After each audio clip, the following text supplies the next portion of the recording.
बंदी छोड़ सतगुरु रामपाल जी परमेश्वर जी की जय हो।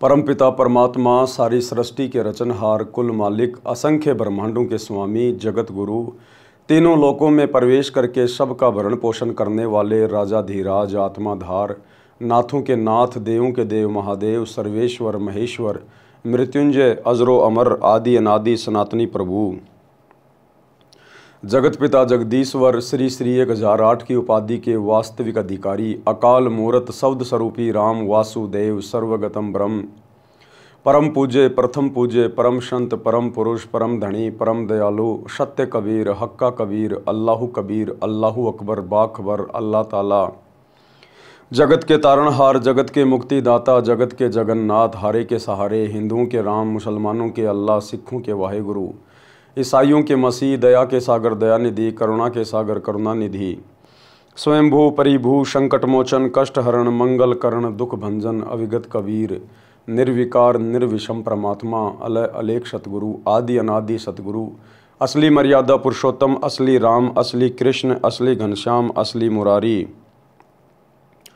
राजाओं के राजा, महाराजाओं के महाराजा, शहंशाहों के शहंशाह, सम्राटों के सम्राट, भगवानों के भगवान, अल्लाहों के अल्लाह, प्रभुओं के प्रभु, मसीहाओं के मसीह, सच्चे वाहेगुरु, बाबाओं के बाबा, पीरों के पीर, सेठों के सेठ, जगत सेठ, सावड़सा सेठ, सर्वगुण संपन्न, अनंत कोटि कलाओं के स्वामी, अनंत कोटि ब्रह्मांडों के नायक, योगियों में महायोगी, ध्यानियों में महाध्यानी, सिद्धों में परम सिद्ध, ज्ञानियों में तत्व ज्ञानी, ब्रह्म ज्ञानी, महाज्ञानी, परम ज्ञानी, सर्वश्रेष्ठ ज्ञानी, विज्ञानी, युवा कबीर, समरथ कबीर, असमवात, अमित ओजा, सच्चे रहनुमा, करीम अल्लाह, सुभान अल्लाह, दुनिया के अंतिम पैगंबर, 8 सितंबर 1951 से गांव धनाना, जिला सोनीपत, हरियाणा, भारतवर्ष की पावन भूमि पे प्रकट रियल कल की भगवान श्री नारायण साकार हरि, श्री बाबा साहेब, नूर अनंत परमात्मा, संत शिरोमणि सतगुरु रामपाल जी परमेश्वर जी के चरण कमल में साध संगति से जुड़े हुए आप और हम सभी सत्सेवक भाई बहनों का अनंत कोटि दंडवत प्रणाम।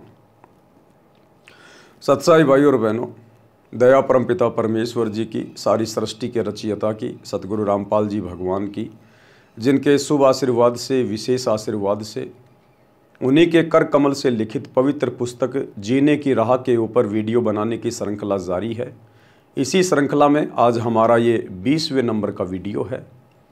प्रत्येक वीडियो में गुरुदेव भगवान के आशीर्वाद से हमें अध्यात्म के विषय में, भक्ति मार्ग के विषय में, सत भक्ति के विषय में, एक भगत में क्या गुण होने चाहिए, सतगुरु को भगत ने किस दृष्टि से देखना चाहिए, कैसे भक्ति मार्ग पर सफलता प्राप्त होगी, गुरु के साथ कैसा व्यवहार करना चाहिए, आम समाज में हमें कैसे रहना चाहिए, इन तमाम बातों की जानकारी हो रही है और ये तमाम बातें हमारा विश्वास भक्ति मार्ग पर दृढ़ करती जा रही हैं।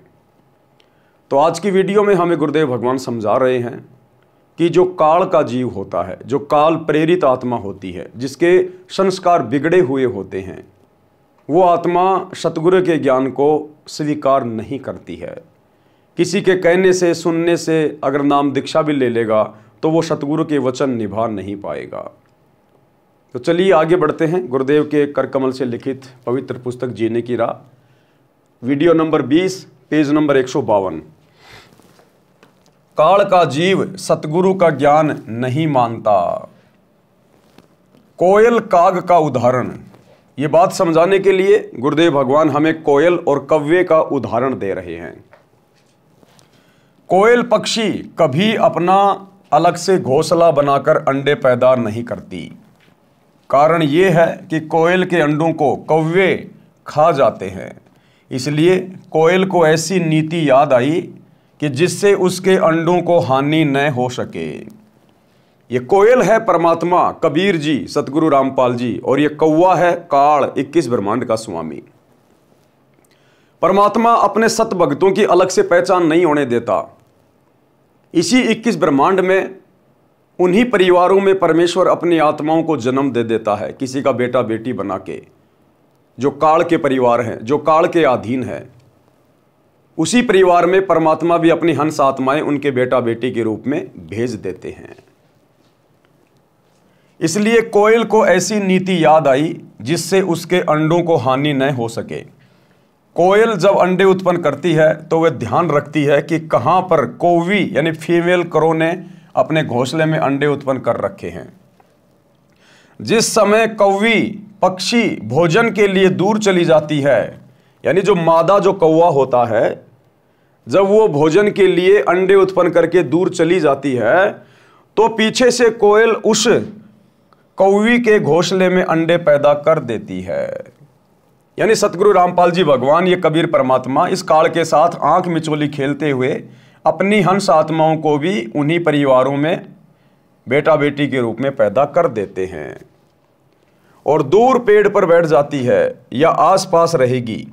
जिस समय कौवी घोंसले में आती है तो वह 2 के स्थान पर 4 अंडे देखती है।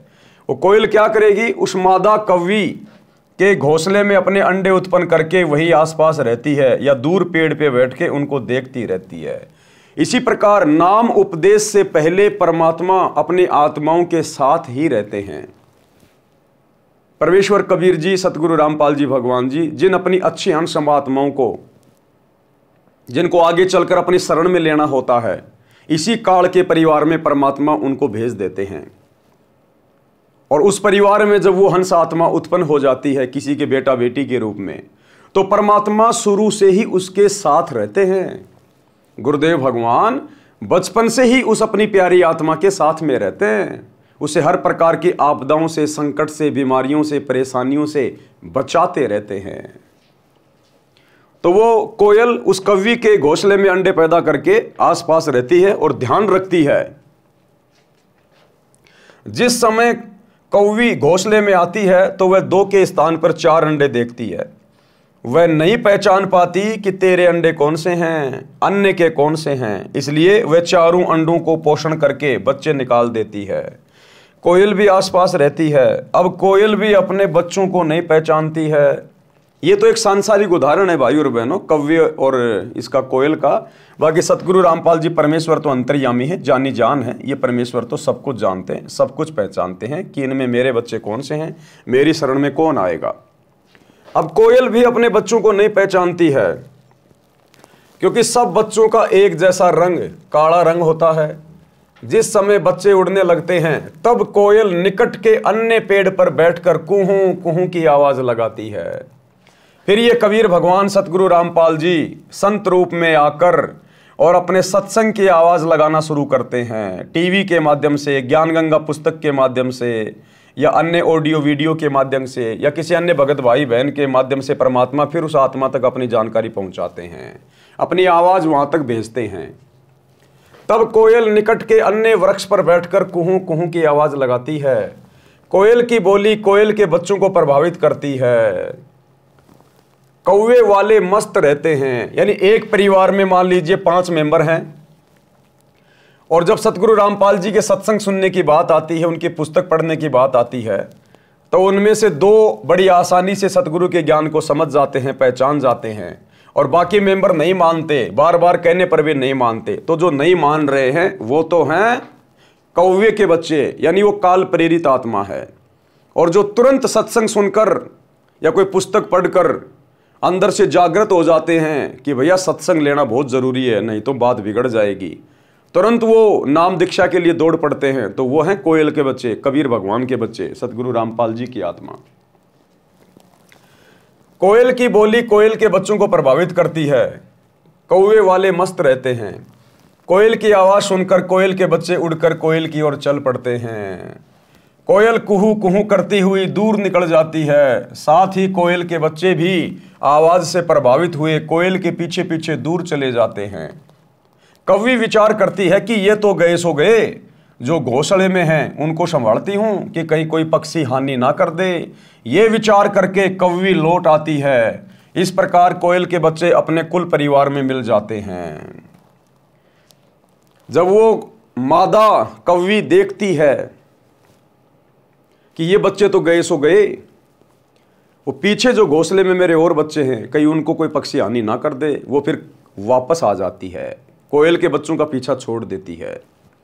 इसी प्रकार जो भगत, जो हंस आत्मा अपने सतगुरु से उपदेश लेने के बाद, अपने सतगुरु की आवाज़ को पहचानने के बाद जब दृढ़ होकर भक्ति मार्ग पर लग जाते हैं, किसी के डराने से, धमकाने से, लोकलाज में डालने से, दबाव डालने से अगर वो पीछे नहीं हटते हैं, भक्ति से नामखंड नहीं करते हैं, मर्यादा नहीं तोड़ते हैं, संघर्ष करते हैं, फिर ये काल रूपी कौवा उन आत्माओं का पीछा छोड़ देता है। थोड़ी देर तो वो कौवी दौड़ती है पीछे पीछे कि मेरे बच्चे गए, मेरे बच्चे गए। तो शुरुआत में तो भगत के पीछे काल लगेगा कि गए गए, मेरा भोजन गया, मेरा भोजन गया। लेकिन वो कोयल के बच्चे पीछे मुड़ के नहीं देखते, वो अपनी मां की आवाज के पीछे पीछे उड़ते ही रहते हैं। तो जब सतगुरु का भगत अपने सतगुरु के ज्ञान को आधार बनाकर अपने आत्म कल्याण के लिए संघर्ष करता ही रहेगा, झुकेगा नहीं, टूटेगा नहीं, मर्यादा खंडित नहीं करेगा, चाहे घर छोड़ना पड़े, चाहे समाज छोड़ना पड़े, फिर वो कौवा, फिर वो मादा कौवा फिर उस भगत का पीछा छोड़ देती है और सोचता है कि पीछे जो मेरे बच्चे हैं कहीं उनको हानि ना हो जाए, उनको संभालता हूं। तो इस प्रकार हम भगत भाई बहनों ने सतगुरु के भक्ति मार्ग पर दृढ़ता के साथ लगना है, ताकि हमारे संघर्ष को देखकर, हमारे दृढ़ निश्चय को देखकर ये काल हमारा फिर पीछा छोड़ दे, अर्थात हमें दुखी करना, परेशान करना फिर ये बंद कर दे। तो जब घर परिवार वाले देख लेते हैं, समाज वाले देख लेते हैं, रिश्तेदार देख लेते हैं कि भैया ये मानने वाला नहीं है, इसको चाहे कितना कूट लो, कितना पीट लो, कितना धमका लो, कितना कुछ कह लो, ये मानने वाला नहीं है, ये तो बाबा रामपाल का पक्का भगत है, फिर वो घर परिवार रिश्तेदार वाले वो सब हमारा पीछा छोड़ देते हैं कि मरने दो इसको, जो करे वो करने दो, बाढ़ में जाए। तो जो संघर्ष करेगा सतगुरु उसी के साथ रहेगा और काल उसी का पीछा छोड़ेगा। जो दो नाव की सवारी में रहेगा, भक्ति भी करना चाहेगा और रिश्तेदारों को भी खुश रखना चाहेगा, उनकी ब्याह शादी में जाके, छोटे मोटे कार्यों में जाके, उनकी परंपराओं में शामिल होके, तो दो नाव की सवारी वाला कभी भी अपनी मंजिल को प्राप्त नहीं करेगा, ना घर का, ना घाट का, धोबी का कुत्ता बन के रह जाएगा। यह विचार करके वो कवि लौट आती है। इस प्रकार कोयल के बच्चे अपने कुल परिवार में मिल जाते हैं और फिर वो दृढ़ भगत अंत में भक्ति सफल करके अपने शतलोक में चला जाता है परमानेंट सुख भोगने के लिए। परमेश्वर कबीर जी ने धर्मदास को समझाया है कि हे धर्मदास, तेरा पुत्र नारायण दास काग यानी काल का बच्चा है, उसके ऊपर मेरे प्रवचनों का प्रभाव नहीं पड़ा। आप दयाल करुणामय सत्य पुरुष के अंश हो। अब कबीर परमात्मा ने धर्मदास से कहा कि धर्मदास, तेरा जो बेटा है ना नारायण दास, वो काल की आत्मा है और तुम हो मेरे बच्चे, तुम सत्य पुरुष के अंश हो। आपके ऊपर मेरी प्रत्येक वाणी का प्रभाव हुआ और आप खींचे चले आए। काल के अंश नारायण दास पर कोई असर नहीं हुआ। यही कहानी प्रत्येक परिवार में घटित होती है। जो अंकुरी हंस यानी पूर्व जन्म के भक्ति संस्कारी, जो किसी जन्म में सतगुरु कबीर जी के सत्य कबीर पंथ में दीक्षित हुए थे परंतु मुक्त नहीं हो सके। अब देखो भाई और बहनों, बात आती है पिछली पीढ़ी पे। क्या कह रहे हैं गुरुदेव? जो किसी जन्म में सतगुरु कबीर जी के सत्य कबीर पंथ में, तो सत्य कबीर पंथ तो मेरे भाई कलयुग की पिछली पीढ़ी में शुरू होता है। ये सत्य कबीर पंथ, वास्तविक कबीर पंथ, जहां पूरी भक्ति का आपको ट्रीटमेंट दिया जाता है, ये तो कलयुग की पिछली पीढ़ी में शुरू होता है। यानी कलयुग की पिछली पीढ़ी में ही हम भगत आत्माएं अपने सतगुरु से अपना हाथ छुड़वा लेती हैं, काल के जाल में रह जाते हैं। फिर ये परमात्मा उन्हीं आत्माओं को बार बार काल के हाथ से वापस खींचता है। फिर ये परमात्मा उन आत्माओं को अपनी शरण में लेता है, कलयुग की पिछली पीढ़ी तक लाने का प्रयास करता है। तो जो इस प्रकार की अंकुरी हंस आत्मा होती हैं, जो किसी पिछले युग में, किसी जन्म में इसी कबीर परमात्मा सतगुरु रामपाल जी भगवान की शरण में रह चुकी होती हैं, ये परमात्मा उन्हीं आत्माओं को फिर से मौका देता है और वो आत्माएं तुरंत अपने पिता की बात को जान जाती है, समझ जाती है, पहचान जाती है, तुरंत वो भक्ति को स्वीकार कर लेते हैं। हंस यानी पूर्व जन्म के भक्ति संस्कारी, जो किसी जन्म में सतगुरु कबीर जी के सत्य कबीर पंथ में दीक्षित हुए थे परंतु मुक्त नहीं हो सके, मोक्ष नहीं करवा पाए। वे किसी परिवार में जन्मे हैं, सतगुरु की कबीर की वाणी सुनते ही तड़प जाते हैं। आज हम किसकी वाणी सुनकर तड़पे? सतगुरु कबीर की वाणी, सतगुरु रामपाल जी भगवान की वाणी। क्योंकि सत्संग किसने की अपने मुख कमल से? सतगुरु रामपाल जी ने। तो रियल कबीर वाणी कौन सी है? सतगुरु के सत्संग। तो रियल कबीर कौन हुए? सतगुरु रामपाल जी भगवान। सतगुरु की, कबीर जी की वाणी सुनते ही तड़प जाते हैं, आकर्षित होकर दीक्षा प्राप्त करके शिष्य बनकर अपना कल्याण कराते हैं। उसी परिवार में कुछ ऐसे भी होते हैं जो बिल्कुल नहीं मानते, अन्य जो दीक्षित सदस्य हैं उनका भी विरोध तथा मजाक करते हैं। वे काल के अंश हैं, वे भी नारायण दास की तरह काल के दूतों द्वारा प्रचलित साधना ही करते हैं। पृष्ठ 161 अनुराग सागर का सारांश। कबीर परमात्मा ने कहा कि हे धर्मदास, जिस प्रकार सूरवीर तथा कोयल के बच्चे चलने के पश्चात पीछे नहीं मुड़ते, जिस प्रकार सूरवीर यानी योद्धा रण के मैदान में कभी पीछे नहीं हटता, एक बार आगे बढ़ गया तो मरना मंजूर, पीछे कदम नहीं हटाएगा, पीठ नहीं दिखाएगा। और कोयल के बच्चे एक बार अपनी मां की आवाज को सुनकर यदि घोंसले से उड़ गए तो पीछे मुड़ के नहीं देखते। इसी प्रकार सूरवीर, कोयल के बच्चे और संत यानी भगत, ये कभी पीछे पैर नहीं हटाते, कभी पीछे पैर नहीं हटाते। कबीर परमात्मा ने कहा कि हे धर्मदास, जिस प्रकार सूरवीर तथा कोयल के बच्चे चलने के पश्चात पीछे नहीं मुड़ते, इस प्रकार यदि कोई मेरी शरण में इस प्रकार दौड़कर सब बाधाओं को तोड़कर परिवार का मोह छोड़कर मिलता है तो उसकी 101 पीढ़ियों को पार कर दूंगा। कबीर भगत बीज होवे जो हंसा, यानी जो अधिकारी भगत होगा, जो परमात्मा का अधिकारी अंकुरी हंस होता है, भक्ति बीज होता है। कबीर भक्ति बीज होवे जो हंसा, तारू तास के 71 वंशा। 71 यानी 101 पीढ़ी परमात्मा उसकी पार कर देता है, यानी उनको भक्ति का अधिकारी बना देता परमात्मा। दृढ़ होकर लगा वो एक भगत और पीढ़ियों का उद्धार करवा दिया 101 का। कितना पुण्य लेके जाएगा, कितना भक्ति धन लेके जाएगा। तो यदि परिवार में एक भगत पे दृढ़ होकर ज्ञान को समझकर, ज्ञान को आधार बनाकर, गुरु को भगवान मानकर, समाज को ना देखकर, लोकलाज मर्यादाओं को ना देखकर अगर भक्ति पर दृढ़ होकर लग जाता, दीवार बन के खड़ा हो जाता है, तो वो अपनी 101 पीढ़ियों का उद्धार करवा देता है, 101 पीढ़ियों का।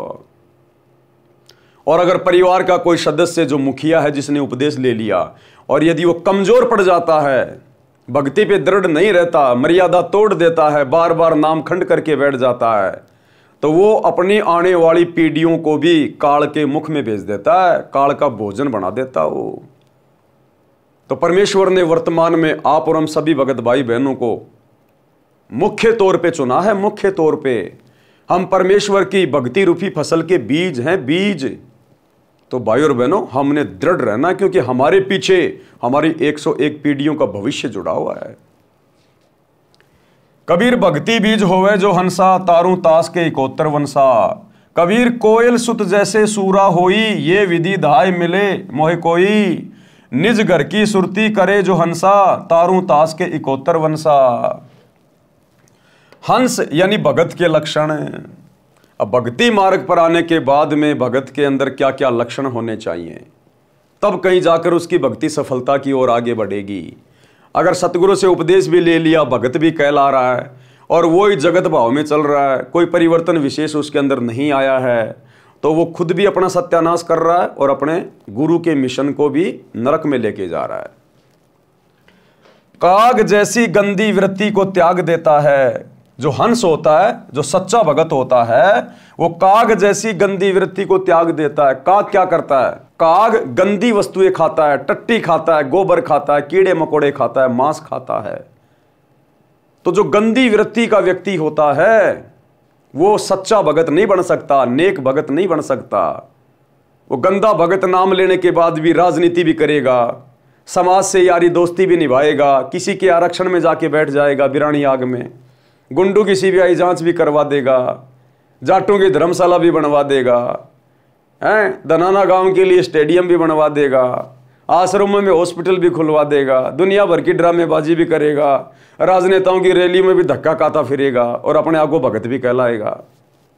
तो परमात्मा कहते हैं जो काग जैसी गंदी वृत्ति के होते हैं, काग जैसी गंदी वृत्ति को त्याग देता है कौन? जो सच्चा भगत होता है।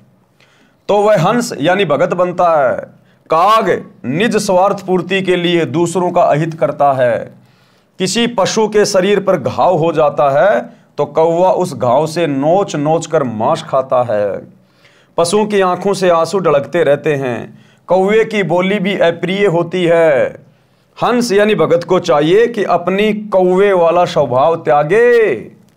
गुरुदेव कह रहे हैं कि भगत को चाहिए कि नाम उपदेश लेने के बाद में कौवे जैसा स्वभाव त्याग दे, मीठा बोले। भगत की भाषा मीठी होनी चाहिए, गाली गलोच नहीं होने चाहिए, आवाज में कर्कश नहीं होना चाहिए। गुरुदेव कहते हैं कौवा काको धन हरे और कोयल काको देत, यानी कौवा किसका धन खा रहा है, किसका जमीन संपत्ति हड़प रहा है, और कोयल काको देत, और कोयल किसको धनवान बना रही है, पर मीठे वचन बोल के सबको मन हर लेत।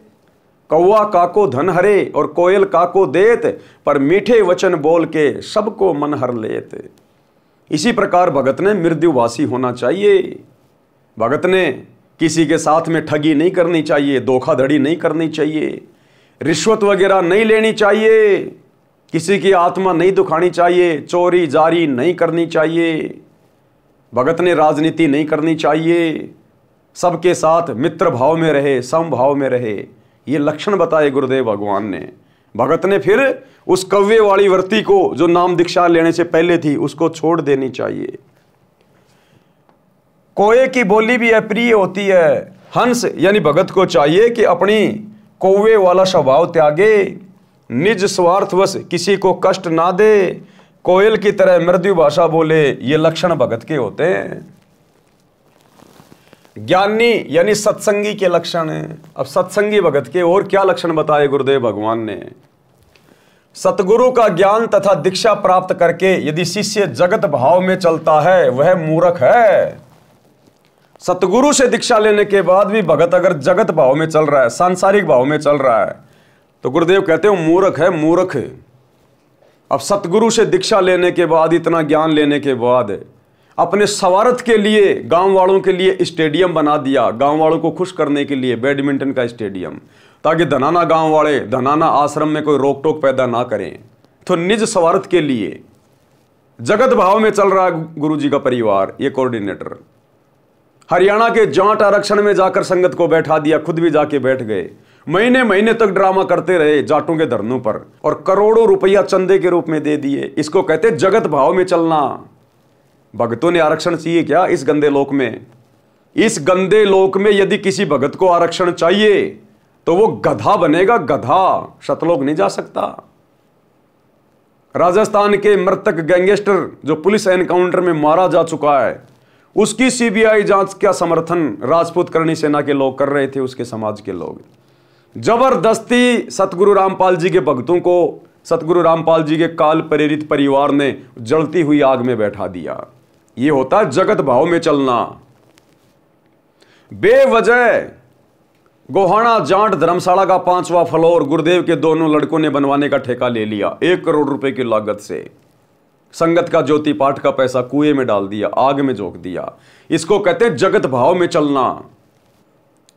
श्री राम मंदिर प्राण प्रतिष्ठा के समय जो लोग उनके दर्शन करने आ रहे थे राम लला के, जबरदस्ती जगत भाव में चलते हुए सतलोक आश्रम वालों ने, गुरुदेव के परिवार ने अयोध्या में 1 महीने का भंडारा लगा दिया। यह होता जगत भाव में चलना। भाई और बहनों, यह सत भक्ति मार्ग है। बकवाद करके कोई भी आत्मा आज तक सतलोक नहीं जा पाई। इसीलिए तो हम लोग अभी तक यही पड़े हैं। और सतगुरु का काल के साथ एग्रीमेंट है, सतगुरु जरा भी भाईचारा फालतू का नहीं निभाएगा, पक्ष विपक्ष की भूमिका नहीं करेगा। जब तक ये आत्मा ज्ञान को आधार बनाकर इस काल लोक के दुखों से दुखी होकर सतलोक चलने की चेष्टा नहीं करेगी, जैसा भाव जैसा चाव हमारे को सतलोक से नीचे आने का चढ़ा था काल के साथ है, इतना ही वो कशक, वो तड़प जब तक हमारी वापस सतलोक जाने की नहीं बनेगी, ये परमात्मा हमें स्वीकार नहीं करेगा। और जगत भाव में चलने से ये कशक कभी जिंदगी में नहीं बनने वाली। तो जो कार्य वर्तमान में गुरुदेव की गैर हाजिरी में 2014 बरवाला कांड के बाद गुरुदेव का परिवार कर रहा है, कोऑर्डिनेटर कर रहे हैं, लाखों की संगत उनके पीछे मूर्ख होकर कर रही है, ये जगत भाव वाले कार्य हैं। ऐसे कुकर्म करने से, ऐसी बकवादों में पड़ने से लाख जन्म भी सतलोक नहीं मिल सकता। तो क्या कह रहे हैं गुरुदेव, सतगुरु का ज्ञान तथा दीक्षा प्राप्त करके यदि शिष्य जगत भाव में चलता है तो वो मूर्ख है, वह भक्ति लाभ से वंचित रह जाता है। कौन सा भक्ति लाभ? मोक्ष। वह भक्ति में आगे नहीं बढ़ पाते, उसी समय उनका कनेक्शन सतगुरु से कट जाता है, फुल स्टॉप लग जाता है। भले वो माला करते रहो, आरती करते रहो, आश्रमों में आते रहो, जाते रहो, लड्डू जलेबी खाते रहो, लेकिन फुल स्टॉप लग जाता है। फिर वे सार शब्द प्राप्ति के योग्य नहीं बन पाते। इसलिए तो सतगुरु ने अभी तक किसी को सार शब्द नहीं दिया। ये सार शब्द भक्तों को वो ही दे रहे हैं जो जगत भाव में चल रहे हैं। यानी वर्तमान में भगत ही भक्तों को सार शब्द दे रहे हैं, सतगुरु नहीं दे रहा किसी को। सतगुरु तो सार शब्द के योग्य बनाने के लिए 2014 बरवाला कांड के बाद से परीक्षा ले रहा है। और भैया परीक्षा के समय में पढ़ाई नहीं होती, परीक्षा के समय में पढ़ाई नहीं होती, नए एडमिशन नहीं होते। तो ये तो अपने धार्मिक धंधे के लिए सतलोक आश्रम खोले जा रहे जगह जगह। गुरुदेव कह रहे शिष्य जब तक उपदेश लेने के बाद जगत भाव में चलेगा वो सार शब्द के योग्य नहीं बनता। तो 2014 बरवाला कांड के बाद से पूरी की पूरी संगत जो सतलोक आश्रमों से जुड़ी हुई है ये जगत भाव में तो चल रही है, भक्ति भाव है कहां इनके पास है। तो कौन सा सार नाम मिल रहा है इनको? फर्जी सार नाम, फर्जी सार शब्द। वे सार शब्द प्राप्ति के योग्य नहीं बन पाते। यदि अंधे व्यक्ति का पैर बिस्टे यानी टट्टी या गोबर पर रखा जाता है तो उसका कोई मजाक नहीं करता। नादान व्यक्ति कोई गलती कर दे उसका कोई मजाक नहीं करता। छोटा बच्चा मां की गोद में पेशाब कर दे कोई मजाक नहीं करता। लेकिन ज्ञान प्राप्त करने के बाद, समझदार बनने के बाद, सतगुरु से उपदेश लेने के बाद शिष्य यदि जगत भाव में चलता है, बकवाद करता है, गंदी राजनीति करता है, समाज के साथ में यारी दोस्ती निभाता है, उसके बाद वो आत्मा सतगुरु की नजरों में गिर जाती है, समाज में हंसी का पात्र बनता है, हंसी का पात्र।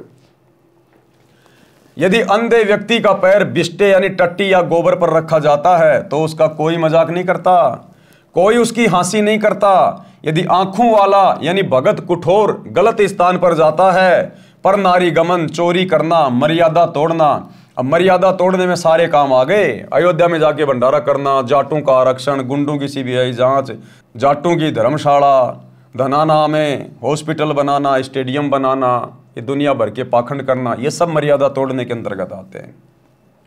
पर नारी गमन, चोरी करना, मर्यादा तोड़ना, वर्जित वस्तु तथा साधना का प्रयोग करना कुठोर कहा जाता है, तो निंदा का पात्र होता है।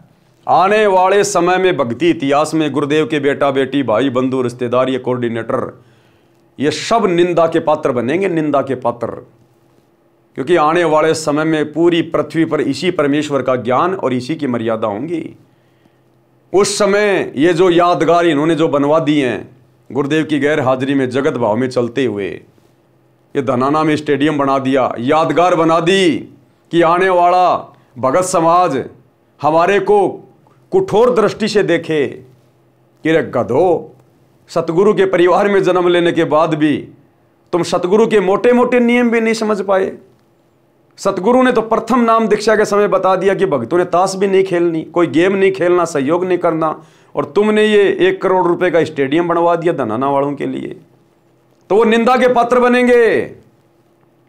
ये सात संगति के माध्यम से जो वीडियो बन रहे हैं, जो इनके कुकर्मों को दिखा रहे हैं, इन वीडियो को देख देख कर, इनके जगत भाव वाले कुकर्मों को देखकर आने वाला भगत समाज इनको निंदा की दृष्टि से देखेगा, निंदा की दृष्टि से, कि तुमसे बड़ा मूर्ख तो कोई धरती पे है ही नहीं। तुम कहलाते थे गुरु जी के बेटा बेटी, भाई बंधु, रिश्तेदार, कोऑर्डिनेटर, बड़े बड़े भगत, तुम बड़े बड़े आश्रम चला रहे थे और ज्ञान तुम्हारे को 2 दिल्ली का भी नहीं। तुमने एक भी मर्यादा गुरुदेव की सुरक्षित नहीं रखी। तो आने वाले समय में यही गुरु का काल प्रेरित परिवार समाज में निंदा का पात्र बनेगा जब गुरु जी का ज्ञान पूरी पृथ्वी पर होगा। अनुराग सागर के पेज नंबर 162 तथा 163 का सारांश, भगत परमार्थी होना चाहिए। परमार्थी जैसे गाय स्वयं को जंगल में, खेतों में घास खाकर आती है, स्वयं जल पीती है और मानव को अमृत दूध पिलाती है, उसके दूध से घी बनता है। गाय सुत यानी गाय का बच्चा हल में जोता जाता है, इंसान का पोषण करता है यानी खेत में कार्य करके, गाय का गोबर भी मनुष्य के काम आता है। मृत्यु उपरांत गाय के शरीर के चमड़े से जूती बनती है जो मानव के पैरों को कांटों कंकरों से रक्षा करती है।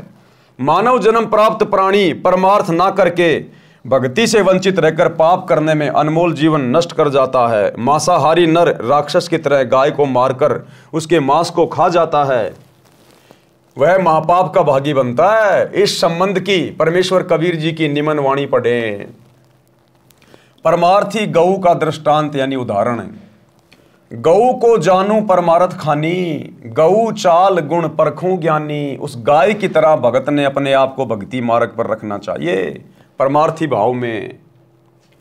आपन चरे तरण उद्याना, यानी खुद तो वो घास खाती है। खुद तो गाय क्या खाती है? घास। अचवे जल दे क्षीर निदाना, और पानी पीकर दूसरों को क्षीर यानी दूध देती है। तासू क्षीर घृत देव अगाही, फिर उस दूध से घी निकलता है। सो सुत नर के पोषक आही। गोशुत, गोशुत यानी गाय का बच्चा इंसान के पोषण के काम में आता है, अर्थात उसके फसल में उसका सहयोग करता है। खेत की बिजाई होती है, खेत की जुताई होती है गाय के बच्चों से, बैल से। बिष्टा तासों काज नर आवे, गाय का गोबर भी खेत में खाद के रूप में काम आता है। नर अग कर्मी जन्म गमावे, और इंसान मनुष्य जन्म प्राप्त करके भी उल्टे कर्म करके भक्ति ना करके अपना जन्म बर्बाद कर जाता है। टीका पूरे तब गोतन नाशा, नर राक्षस गोतन लेत गराशा। चाम तासु तन अति सुखदाई, एतिक गुण एक गोतन भाई। इतने गुण तो एक गाय में होते हैं, जबकि इंसान में कितने गुण होने चाहिए। परमार्थी संत लक्षण। गोशम संत गहे ये बाणी, तो नहीं काल करे जीवहानि। अगर गाय की तरह भगत यदि परमार्थी हो जाए, अपनी मर्यादाओं को सुरक्षित रखकर परमार्थ करना है। ये कलयुग की बिचली पीढ़ी है। परमार्थी होना बहुत अच्छी बात है, दयावान होना बहुत अच्छी बात है। दया बिना दरवेश कसाई। जिस दरवेश यानी संत में भगत में दया नहीं है, वो तो कसाई के समान है। लेकिन दया हमने केवल उतनी करनी है कि हमारी मर्यादा सुरक्षित रहे। अगर मर्यादा तोड़कर आप किसी का भला कर रहे हो, आप सबसे बड़े बुद्धू हो, सबसे बड़े मूर्ख हो आप। हमने राजा जनक की तरह आवश्यकता से ज्यादा दया भाव नहीं दिखाना।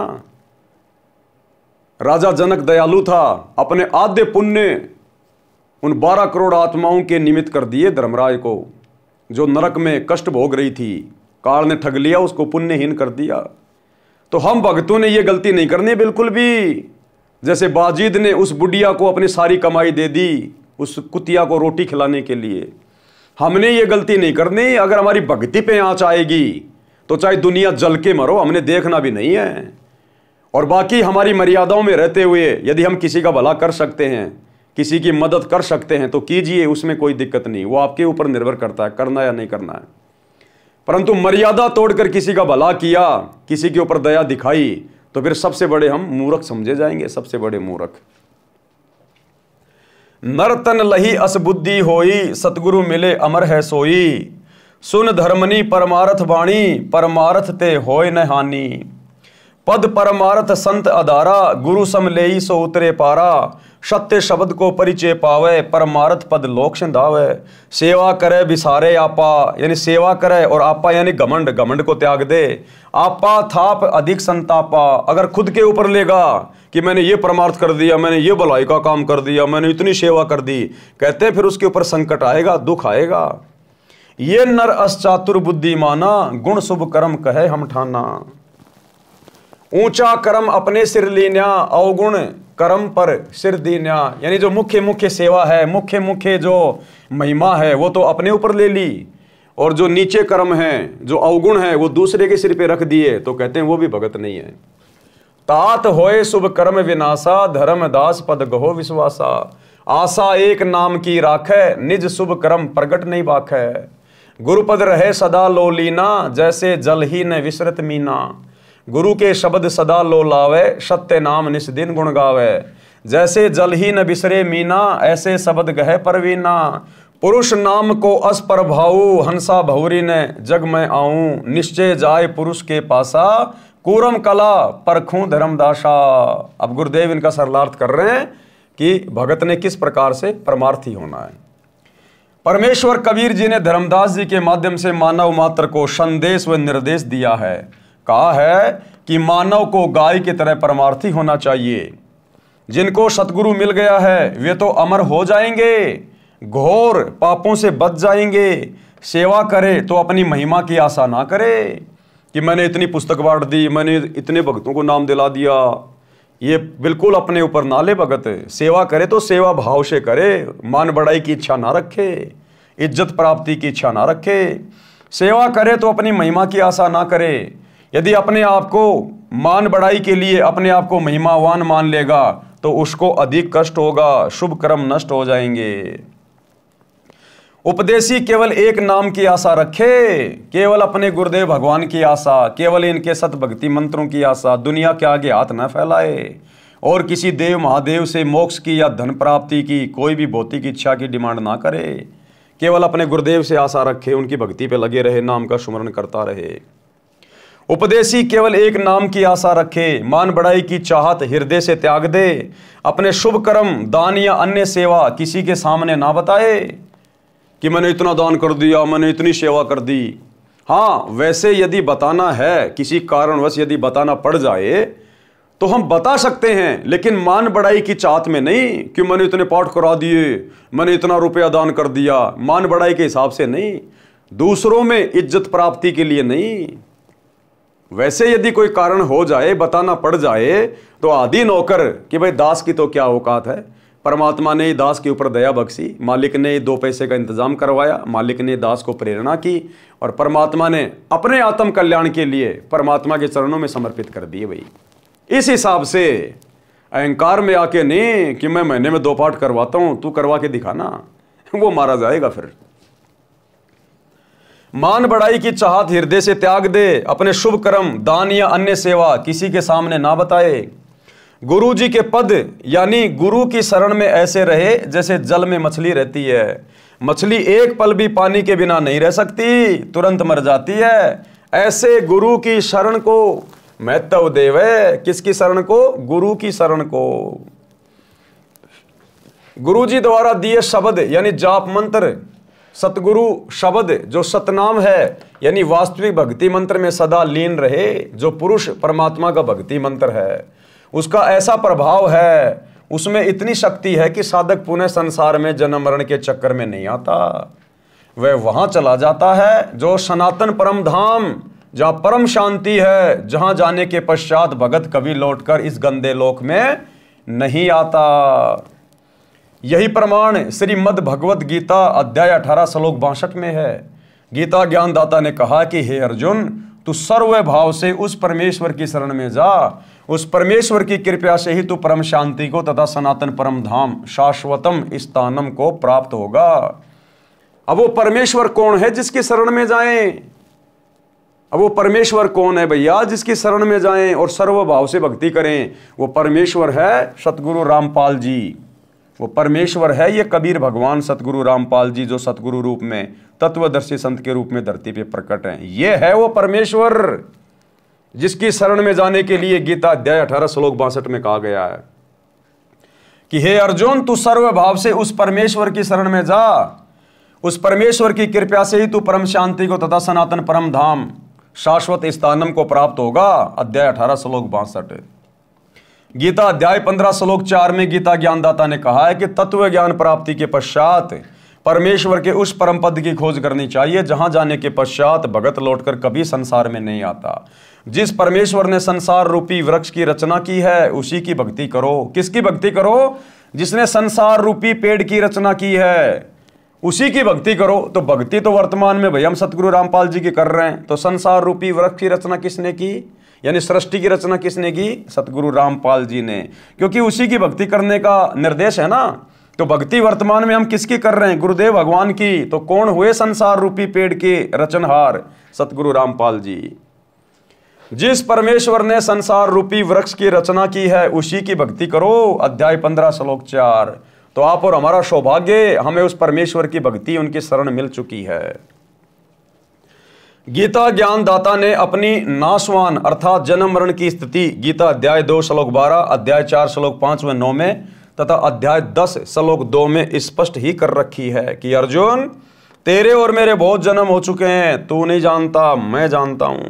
पाठक जनों, गीता से स्पष्ट हुआ कि गीता ज्ञानदाता काल ब्रह्म है, जो श्री कृष्ण जी के शरीर में प्रवेश करके बोल रहा था, नाशवान है, जन्म मरण के चक्कर में है, तो उसके उपासक की भी यही स्थिति होती है। यानी जो खुद जन्म मरण में है, गीता ज्ञान देने वाला, चाहे श्री कृष्ण मानो, चाहे विष्णु मानो, चाहे काल मानो, जब वो खुद ही जन्म मरण में है, गीता अध्याय 4 श्लोक 5 और 9 में कह रहा है, गीता अध्याय 10 श्लोक 2 में कह रहा है कि मैं तो जन्म मरण में हूं, तो बताओ फिर उनकी भक्ति करने से उनके भक्तों की जन्म और मृत्यु कैसे समाप्त हो जाएगी? श्री कृष्ण की भक्ति करने से, श्री विष्णु जी की भक्ति करने से या काल ब्रह्म की भक्ति करने से भगत की कभी भी जन्म और मृत्यु समाप्त नहीं हो सकती, क्योंकि वे खुद जन्म और मृत्यु में है। तो उनके उपासक की भी यही स्थिति होती है। इसलिए गीता अध्याय 18 श्लोक 62 तथा अध्याय 15 श्लोक 4 में वर्णित लाभ नहीं हो सकता। यानी वो सनातन परम धाम काल की भक्ति से, विष्णु की भक्ति से, श्री कृष्ण की भक्ति से प्राप्त नहीं हो सकता। वो सनातन परम धाम प्राप्त होगा सतगुरु रामपाल जी इस कबीर भगवान की सत भक्ति से, इनकी शरण में आने से। दूसरी बात यह सिद्ध होती है कि गीता ज्ञानदाता से कोई अन्य समर्थ तथा सर्व लाभदायक परमेश्वर है। तभी तो कह रहा कि तू सर्वभाव से उस परमेश्वर की शरण में जा। अरे भाई, अपने से अन्य की शरण में जाने के लिए गीता का ज्ञान देने वाला कह रहा है, इसका मतलब गीता ज्ञानदाता के पास में वो सामर्थ्य नहीं है, वो भक्ति नहीं है, वो शक्ति नहीं है। तभी तो अपने से अन्य की शरण में जाने के लिए अर्जुन को कह रहा है कि अगर तुझे सनातन परम धाम प्राप्त करना है, जन्म मरण का रोग कटवाना है, परम शांति चाहिए, तो उस परमेश्वर की शरण में जा। तो कौन है वो परमेश्वर जिसकी शरण में जाने के लिए गीता का ज्ञान देने वाला भगवान भी कह रहा है? वो है कबीर भगवान। और वो कबीर भगवान वर्तमान में धरती पर सतगुरु रामपाल जी के रूप में प्रकट है। दूसरी बात यह सिद्ध होती है कि गीता ज्ञानदाता से कोई अन्य समर्थ तथा सर्व लाभदायक परमेश्वर है, जिसकी शरण में जाने के लिए गीता ज्ञानदाता यानी काल ब्रह्म ने कहा है, वह परमेश्वर बंदी छोड़ जी हैं। कौन है वह परमेश्वर? कबीर बंदी छोड़ जी हैं, जो आज सतगुरु रामपाल जी के रूप में धरती पे प्रकट है। उन्होंने अपनी महिमा स्वयं ही कही है। आज गुरुदेव अपनी महिमा स्वयं ही बता रहे हैं, सृष्टि रचना का ज्ञान स्वयं ही दे रहे हैं। ब्रह्मा विष्णु महेश की रचना, उत्पत्ति, जन्म मरण स्वयं बता रहे हैं। सारे धर्मशास्त्रों को स्वयं ही आके बता रहे हैं, सृष्टि का ज्ञान स्वयं दे रहे हैं। क्योंकि इनके अलावा इनकी महिमा कोई दूसरा नहीं बता सकता, क्योंकि इनके बारे में कोई दूसरा यहाँ का प्राणी जानता ही नहीं है। उन्होंने अपनी महिमा स्वयं ही कही है, जो आप जी कबीर सागर में पढ़ रहे हैं। परमेश्वर ने अनुराग सागर पेज 13 पर कहा है कि सत्य पुरुष द्वारा रची सृष्टि के विषय में बताई कथा का साक्षी किसको बनाऊं, क्योंकि सबकी उत्पत्ति बाद में हुई है।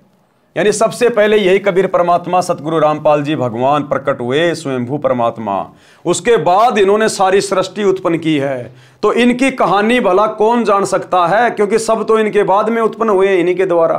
तो अपने द्वारा रची गई सृष्टि के विषय में ये कबीर परमात्मा स्वयं ही नीचे संत रूप में आके ठीक ठीक बताता है, क्योंकि सबकी उत्पत्ति बाद में हुई है। पहले अकेले सत्य पुरुष थे। यहां पर विवेक करने की बात यह है कि कबीर जी को ज्ञान कहां से हुआ? जब सृष्टि रचना के समय कोई नहीं था। इससे स्वयं सिद्ध है कि ये स्वयं पूर्ण परमात्मा सृष्टि के रचनहार हैं। जिन महान आत्माओं को परमेश्वर कबीर जी मिले हैं, उन्होंने भी यही साक्ष्य दिया है। गरीब अनंत कोटि ब्रह्मांड का एक रति नहीं भार, और सतगुरु पुरुष कबीर है कुल के सृजनहार। अनंत कोटि ब्रह्मांड का एक रति नहीं भार। ये इतने बड़े बड़े ब्रह्मांड, इतने बड़े बड़े लोक, द्वीप, चांद, सूरज, गैलेक्सी, ये तारे सितारे परमात्मा ने बना बना के छोड़ दिए। ये सब के सब कबीर परमेश्वर सतगुरु रामपाल जी भगवान की समर्थता के कारण, उनकी वचन शक्ति से बंधे होने के कारण अपनी अपनी जगह पे चक्कर लगा रहे हैं। अब वैज्ञानिक कहेंगे ये तो गुरुत्वाकर्षण के कारण हो रहा है। अरे तो वो गुरुत्वाकर्षण किसने पैदा किया? वो भी तो इसी कबीर भगवान ने पैदा किया, जिसको तुमने गुरुत्वाकर्षण का नाम दे दिया। संत भाषा में उसको परमेश्वर की वचन शक्ति कहते हैं, वचन शक्ति। तो कहते हैं गरीब अनंत कोटि ब्रह्मांड का एक रति नहीं बार, और सतगुरु पुरुष कबीर है। यानी सतगुरु ही वो समर्थ पुरुष है, कबीर है, कुल के सृजनहार, पूरी सृष्टि को जिन्होंने रचा है। भावार्थ इस वाणी से ही स्पष्ट है। क्या स्पष्ट है? यानी अगर कबीर भगवान है, अगर कबीर जी ही परमात्मा है, कबीर जी भगवान है, तो उनको ज्ञान कहां से हुआ? और तो कोई ज्ञान देने वाला था ही नहीं यहां पर। उस कबीर परमात्मा ने आके ज्ञान बताया सबको। तो कबीर जी को ज्ञान देने वाला कौन? कोई नहीं। इसीलिए तो उसको जगत गुरु कहा जाता है। इसीलिए तो जगत गुरु उसी को कहा जाता है जो स्वयं ही यहां आकर जगत का ज्ञान दे, सृष्टि का ज्ञान दे। और 650 साल पहले उस कबीर परमात्मा ने भी कंप्लीट ज्ञान नहीं दिया था। धर्मदास मेरी लाख दुआई, ये मूल ज्ञान कहीं बाहर न जाई। ये मूल ज्ञान तो आज दिया है सतगुरु रामपाल जी ने। कौन हुए सतगुरु रामपाल जी? संतों की वाणी है अनमोल, इसे ना समझ सके अनबोल। साहिब ने भेद दिया सब खोल, अपनी सतलोक राजधानी का। आज खोला है वो भेद पूरा का पूरा साहिब ने। तो आज भेद खोलने वाला कौन? सतगुरु रामपाल जी। तो कौन हुए साहेब? साहेब ने भेद दिया सब खोला, अपनी सतलोक राजधानी का। 650 साल पहले तो भेद खोलना ही नहीं था, ये तो आज खोला है। तो कौन हुए? गुरुदेव, स्वयं कबीर परमात्मा। तो गुरुदेव कह रहे हैं इस वाणी से ही स्पष्ट है कि फिर सतगुरु रामपाल जी को ज्ञान कहां से हुआ? इनको ज्ञान किसने दिया? इनको किसी ने ज्ञान नहीं दिया। ये जगत गुरु हैं। जगत गुरु को किसी से ज्ञान लेने की जरूरत नहीं है। जो दूसरे से ज्ञान लेके आगे ज्ञान देता वो जगत गुरु नहीं होता। तो सारी सृष्टि की रचना गुरुदेव भगवान ने की है, यही कबीर भगवान है। और वर्तमान में परमात्मा अपने ओरिजिनल स्वरूप को, नूरी रूप को हल्का करके, छुपा के संत रूप में हमारे समक्ष प्रकट हैं, विद्यमान हैं, और ज्ञान से अपनी पहचान करवाना चाहते हैं, ना कि चमत्कार दिखा के। तो जो अधिकारी आत्मा होंगे, जो अधिकारी हंस होंगे, वे ही ज्ञान को आधार बना के अपने गुरु को परमात्मा मानेंगे, कबीर जी मानेंगे, अन्यथा नहीं स्वीकार कर सकते। कूरम कला परखो धर्मदासा। अब ये कूरम कला क्या है? कूरम यानी कछुआ। तो कछुआ क्या करता है? उसके अंदर क्या योग्यता है? भगत के अंदर वैसी योग्यता होनी चाहिए। कूरम कला, कूरम कला का भावार्थ है कि जैसे कूरम यानी कछुआ आपत्ति के समय अपने मुख तथा पैरों को अपने अंदर छुपाकर निष्क्रिय हो जाता है।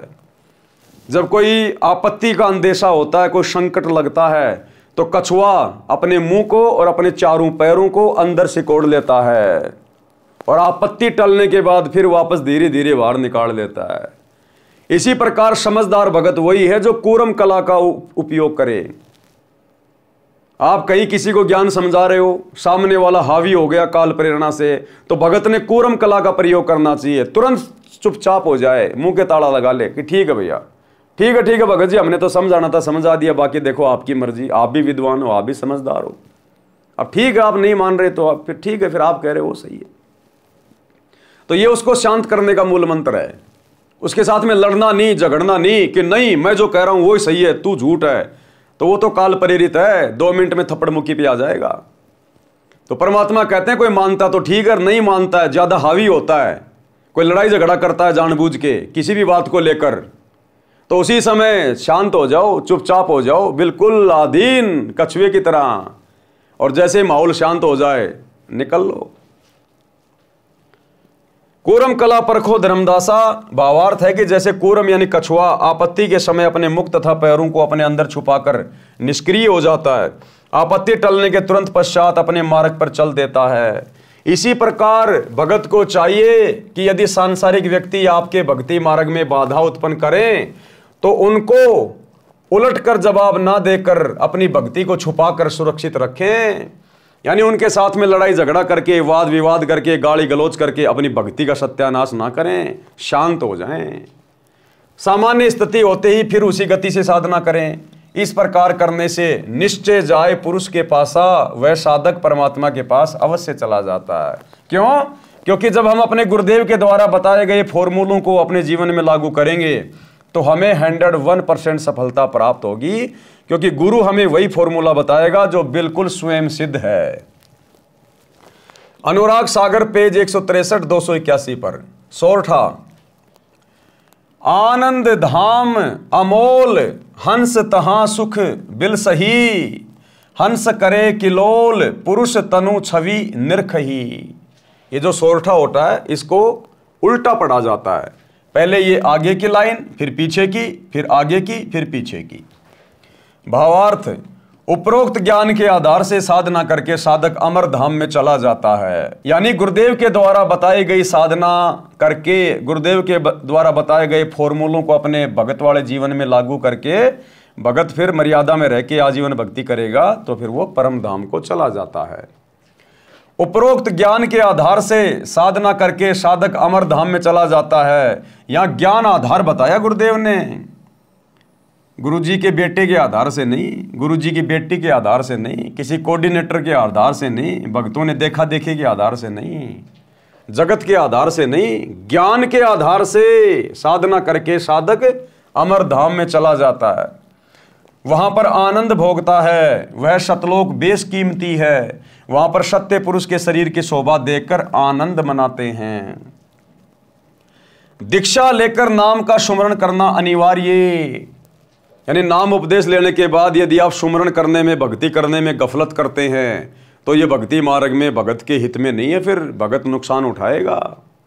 तो क्या कह रहे हैं गुरुदेव? दीक्षा लेकर नाम का सुमरण करना अनिवार्य है। और गुरुदेव हमें राजा बीर सिंह बघेल की पत्नी का उदाहरण देकर, जिसने सतगुरु से उपदेश ले लिया था 650 साल पहले, लेकिन राजा की रानी थी, किसी चीज की कमी थी नहीं, ना खाने की ना पहनने की, नौकर चाकर खूब थे। वो भक्ति को हल्के में ले रही थी कि किसने देखा है मरने के बाद यम के दूत आएंगे, नरक में जाएंगे, ये होगा। गुरु के वचनों को ज्यादा ध्यान नहीं देती थी। लेकिन एक समय उसका समय आया, यम के दूत आए और उसको पकड़ के लेके गए। तब उसको पता चला कि गुरुजी जो सत्संग में कहते थे बिल्कुल सत्य बातें हैं। तो गुरुदेव कह रहे हैं आपने पहले से ही इन उदाहरणों को देखकर, पढ़कर, सुनकर आपने भक्ति को हल्के में नहीं लेना चाहिए, मर्यादा तोड़कर भक्ति नहीं करनी चाहिए, गुरु को हल्के में नहीं लेना चाहिए। अध्याय वीर सिंह बोध पृष्ठ 123 पर। राजा वीर सिंह की एक छोटी रानी सुंदरदेई थी। राजा वीर सिंह की छोटी रानी का नाम था सुंदरदेई। उसने भी परमेश्वर कबीर जी से दीक्षा ले रखी थी। उसने सत्संग बहुत सुने थे लेकिन विश्वास कम था। नाम की कमाई यानी साधना नहीं करती थी। जब रानी का अंतिम समय आया तो यम के दूत राजभवन में प्रवेश कर गए, क्योंकि भक्ति पूरी उसकी बनी नहीं। भाई जिसकी भक्ति पूरी बनेगी, जो आजीवन मर्यादा में रहेगा, गुरु को परमात्मा मानेगा, तो यम के दूत आएंगे नहीं उसको लेने के लिए। लेकिन राजा वीर सिंह की रानी को लेने के लिए कौन आए? यम के दूत। यानी जिस भगत की भक्ति अधूरी रहेगी, जो भक्ति को हल्के में लेगा, मर्यादा तोड़ देगा, जगत भाव में चलेगा, नाम का सुमरण कम करेगा, बकवास ज्यादा करेगा, तो परमात्मा कहते फिर मैं नहीं आऊंगा लेने के लिए, फिर यम के दूत ही आएंगे, वो तुम्हारे रिश्तेदार ही आएंगे फिर लेने के लिए। जब रानी का अंतिम समय आया तो यम के दूत राजभवन में प्रवेश कर गए। फिर यमदूत रानी के शरीर में प्रवेश कर गए और अंतिम श्वास का इंतजार करने लगे। उस समय रानी सुंदरदेई के शरीर में बेचैनी हो गई। यमदूत दिखाई देने लगे। राजा ने रानी से पूछा क्या बात है? रानी ने कहा कि मुझे राजपाट, महल, आभूषण कुछ भी अच्छा नहीं लग रहा। पहले बहुत अच्छा लग रहा था, जब गुरुजी कहते थे बेटी नाम का सुमरण किया कर, ज्यादा ज्यादा भजन किया कर, ये काम आएगा, ये तेरा राजपाट, तेरे नौकर चाकर, तेरे गहने, ये तेरा राजा सब यहीं रह जाएंगे। तो रानी को विश्वास नहीं होता था, हल्के में लेती थी। और जब वो यम के दूत शरीर में प्रवेश कर गए, अंतिम श्वास का इंतजार करने लगे कि कब इसका गला दबाएं, तो रानी को बेचैनी हो गई। वो हार, श्रृंगार, गहने, नौकर चाकर, राजपाट सब फीका लगने लगा। तो जब राजा वीर सिंह ने पूछा कि बेचैन क्यों हो, तो क्या कहा? रानी ने कहा मुझे राजपाट, महल, आभूषण कुछ भी अच्छा नहीं लग रहा। रानी ने कहा कि साधु संतों को बुलाकर परमात्मा की चर्चा कराओ। अब साधु संत क्या करेंगे भैया? पूरी जिंदगी तो भक्ति नहीं करी, नाम का सुमरण नहीं किया, बकवादों में लगे रहे, लड्डू जलेबी बर्फी खाते रहे, मर्यादा तोड़ते रहे, तो अंत समय में भगत क्या करेंगे आके? जब भगवान ही साथ नहीं दे रहा तो भगत क्या ढोलक पेटी बजा के तुम्हारा उद्धार कर देंगे। रानी ने कहा कि साधु संतों को बुलाओ, परमात्मा की चर्चा कराओ। साधु तथा भगत आकर परमात्मा की चर्चा तथा भक्ति करने लगे। अब राजा था भाई, उसने भक्तों को बुला लिया, आ जाओ भाई, रानी याद कर रही है। अब भगत क्या चर्चा करेंगे, वो ढोलक पीटेंगे, भजन गाएंगे 650 साल पहले वाले। उससे कोई लाभ नहीं हुआ। रानी के शरीर में कष्ट और बढ़ गया। अर्ध अर्ध यानी आधा आधा श्वास चलने लगा। श्वास खींच खींच कर आने जाने लगा। हृदय कमल को त्याग कर जीव भयभीत होकर त्रिकुटी की ओर भागा। यमदूतों ने चारों ओर से घेर लिया। चारों यमदूतों ने जीव को घेर कर कहा कि आप चलो, हरि ने तुम्हें बुलाया है। तब रानी के जीव को सत्संग वचन याद आए। उस समय याद आए उसको गुरुजी के वचन कि गुरुजी सत्संग में सही कहा करते थे, भाई यम के दूत आएंगे लेने के लिए अगर भक्ति नहीं करी तो, और गला पकड़ के लेके जाएंगे। अब रानी को तुरंत गुरुजी के सत्संग याद आ गए। अब भाई और बहनों, याद हुआ तो कुछ नहीं आना उस समय। जिसने जैसी भक्ति करी है परमात्मा ही साथ रहता है। लेकिन यहां ये सारी बातें गुरुदेव आप और हम पिछली पीढ़ी वालों को सतर्क करने के लिए ये रानी सुंदर देवी का उदाहरण दे रहे हैं, उसके अंतिम जीवन की सत्य कथा बता रहे हैं। अगर उस समय तुम्हें गुरु का वचन याद आ भी गया तो भी तुम क्या कर लोगे? जब भक्ति तुम्हारी पूरी नहीं है तो गुरु क्या कर लेगा भाई?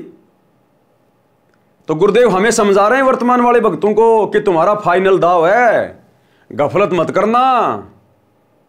उस रानी सुंदर देवी की तरह गफलत मत करना सुमरण करने में, भक्ति करने में, दान धर्म करने में। अगर मर्यादा तोड़कर भक्ति को हल्के में लोगे, जगत भाव में चलोगे तो अंत समय में तुम्हारे साथ यही होगी। फिर तुम्हारा गुरु नहीं आएगा विमान लेके, फिर काल के दूत आएंगे लठ लेके। तब रानी के जीव को सत्संग वचन याद आए। उसने यमदूतों से कहा कि हे बटपार, हे जालिमों, तुम यहां क्यों आ गए? हमारा सतगुरु हमारा मालिक है, आप हमें नहीं ले जा सकते। मेरे सतगुरु धनी मालिक ने मुझे नाम दिया है, मेरे गुरुजी आएंगे तो मैं जाऊंगी। ये बात सुनकर यम के दूत बोले कि यदि आपका कोई खसम यानी धनी है तो उसको बुलाओ, नहीं तो हमारे साथ परमात्मा के दरबार में चलो। जीव ने कहा, धरणी आकाश से नगर नियारा, तहां निवाजे धनी हमारा। कि मेरा धनी, मेरा मालिक तो शतलोक में निवास करता है। अगम शब्द जब भाखे नाऊं, तब यम जीव के निकट नहीं आऊं।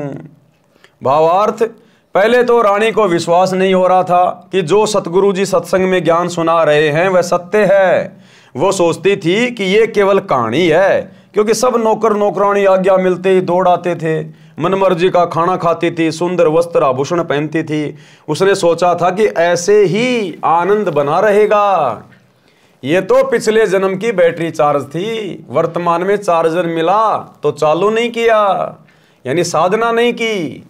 जब बैटरी की चार्जिंग समाप्त हो जाती है, बैटरी डाउन हो जाती है, तो सारी सुविधाएं बंद हो जाती हैं।